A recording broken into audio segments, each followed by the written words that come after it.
തന്നെ സ്തുതി. എന്നും ജീവിക്കുന്നവനായ യേശുക്രിസ്തുവിന്റെ തന്നെ നാമത്തിൽ നിങ്ങൾക്ക് എൻ്റെ സ്നേഹവന്ദനം.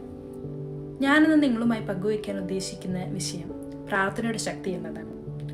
മെൽ ഗിബ്സൺ സംവിധാനം ചെയ്ത ഹാക്സോ റിഡ്ജ് എന്ന സിനിമയിലെ ഡെസ്മണ്ട് എന്ന സൈനികൻ പ്രാർത്ഥനയുടെ വലിയ കരുത്തിന്റെ ഉദാഹരണമാണ്.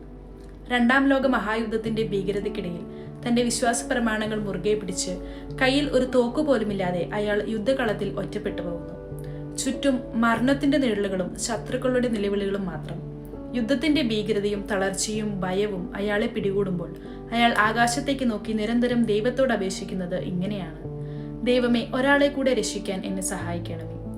യുദ്ധം നിലച്ചതുകൊണ്ടോ ശത്രുക്കൾ പിന്തിരിഞ്ഞതുകൊണ്ടോ അല്ല ഡെസ്മണ്ട് ശക്തനായത്, മറിച്ച് ആ പ്രാർത്ഥനയിലൂടെ അയാൾ ദൈവത്തിന്റെ ശക്തിയുമായി ആഴത്തിൽ ബന്ധിക്കപ്പെട്ടപ്പോഴാണ്. ഓരോ തവണ തളരുമ്പോഴും ആ നിശബ്ദമായ സംഭാഷണമാണ് അയാൾക്ക് പുതിയ ഊർജം നൽകിയത്. 75ഓളം സഹപ്രവർത്തകരെ മരണമുഖത്ത് നിന്ന് രക്ഷിക്കാൻ അയാൾക്ക് കരുത്ത് നൽകിയത് ആ നിശബ്ദമായ പ്രാർത്ഥനയായിരുന്നു. ഒടുവിൽ യുദ്ധമുഖത്ത് നിന്ന് തിരികെ പോരുമ്പോഴും അദ്ദേഹത്തിന്റെ കയ്യിൽ ബൈബിൾ ഉണ്ടായിരുന്നു.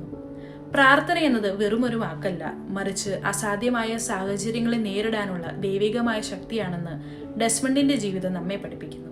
ഹാക്സോ റിഡ്ജ് എന്ന സിനിമ ഡെസ്മണ്ട് എന്ന മനുഷ്യന്റെ യഥാർത്ഥ കഥയാണ്. നമ്മുടെ ജീവിതത്തിലും പലപ്പോഴും നാം ഹാക്സോ റിഡ്ജ് പോലെയുള്ള യുദ്ധകളങ്ങളിലൂടെ കടന്നു പോകാറുണ്ട്. രോഗം, സാമ്പത്തിക തകർച്ച, മാനസികമായ ഒറ്റപ്പെടൽ തുടങ്ങിയ പ്രതിസന്ധികൾ നമ്മെ തളർത്താറുണ്ട്. ഇത്തരം പരീക്ഷണ ഘട്ടങ്ങളിൽ നമ്മെ ബലപ്പെടുത്തുന്നത് പ്രാർത്ഥനയാണ്.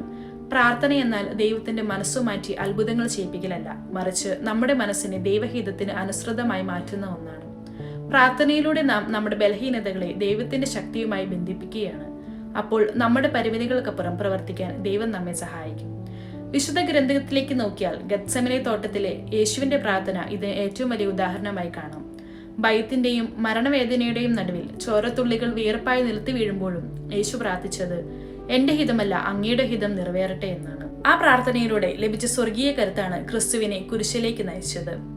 പ്രാർത്ഥന കഷ്ടപ്പാടുകളെ ഇല്ലാതാക്കുന്നില്ല, മറിച്ച് അവയെ അതിജീവിക്കാനുള്ള ദൈവികമായ കരുത്ത് നമുക്ക് നൽകുകയാണ് ചെയ്യുന്നത്. വിശുദ്ധ മദർ തെരേസയുടെ ജീവിതത്തിലും ഈ സത്യം വെളിപ്പെടാറുണ്ട്. അവർ പറയുമായിരുന്നു, ഞാൻ പ്രാർത്ഥിക്കുമ്പോൾ ദൈവം എന്റെ സാഹചര്യങ്ങളല്ല മാറ്റുന്നത്, മറിച്ച് എന്നെയാണ് മാറ്റുന്നത്. ഞാൻ മാറുമ്പോൾ എന്റെ ചുറ്റുമുള്ള ലോകവും മാറുന്നു. കൊൽക്കത്തയിലെ തെരുവുകളിൽ ആർദ്രതയോടെ ശുശ്രൂഷ ചെയ്യാൻ അവർക്ക് കരുത്ത് നൽകിയത് ഓരോ പുലരിയിലും അവർ പ്രാർത്ഥനയ്ക്കായി മാറ്റിവെച്ച മണിക്കൂറുകളായിരുന്നു. ലോകത്തിന്റെ കാഴ്ചയിൽ അവർ ഒരു സാധാരണ സ്ത്രീയായിരുന്നു, എന്നാൽ പ്രാർത്ഥനയിലൂടെ അവർ അസാധാരണമായ കാര്യങ്ങൾ ചെയ്യുന്ന ദൈവത്തിന്റെ ഉപകരണമായി മാറി. പ്രാർത്ഥന എന്നാൽ വാക്കുകളുടെ ആധിക്യമല്ല, മറിച്ച് ദൈവവുമായുള്ള ഹൃദയത്തിന്റെ ബന്ധമാണ്. പലപ്പോഴും നാം ദൈവത്തിന് സംസാരിക്കാൻ അവസരം നൽകാത്തത് കൊണ്ടാണ് നമ്മുടെ ജീവിതം അശാന്തിയിലാകുന്നത്. നമ്മൾ സംസാരിച്ചു കൊണ്ടിരിക്കുമ്പോൾ ദൈവത്തിന്റെ മൃദുവായ ശബ്ദം നമുക്ക് കേൾക്കാൻ കഴിയാതെ പോകുന്നു. നിശബ്ദതയിലാണ് ദൈവം സംസാരിക്കുന്നത്. ആ നിശബ്ദതയിൽ നിന്നാണ് ഒരാൾ ലോകത്തെ നേരിടാനുള്ള യഥാർത്ഥ കരുത്ത് സ്വീകരിക്കുന്നത്. നോമ്പ് കാലത്ത് പ്രാർത്ഥനയുടെ എണ്ണം കൂട്ടുന്നതല്ല പ്രധാനപ്പെട്ടത്. പ്രാർത്ഥിക്കുമ്പോൾ നമ്മുടെ ഹൃദയം ദൈവഹിതത്തിന് സമർപ്പിക്കപ്പെടുന്നതാണ് പ്രാധാന്യം. അപ്പോൾ ദൈവം നമ്മുടെ ബലഹീനതകളെ തന്റെ ശക്തിയാക്കി മാറ്റും. അതുകൊണ്ട് നമുക്ക് ഓരോ ദിവസവും വിശ്വാസത്തോടെ ഇങ്ങനെ പ്രാർത്ഥിക്കാം: കർത്താവേ, അങ്ങയുടെ ഹിതം എന്നിൽ നിറവേറട്ടെ. ഇത്രയും പറഞ്ഞുകൊണ്ട് ഞാൻ എൻ്റെ വാക്കുകൾ ഉപസംഹരിക്കുന്നു. ദൈവത്തിന്റെ നാമം മാത്രം മഹത്വപ്പെടുമാറാകട്ടെ.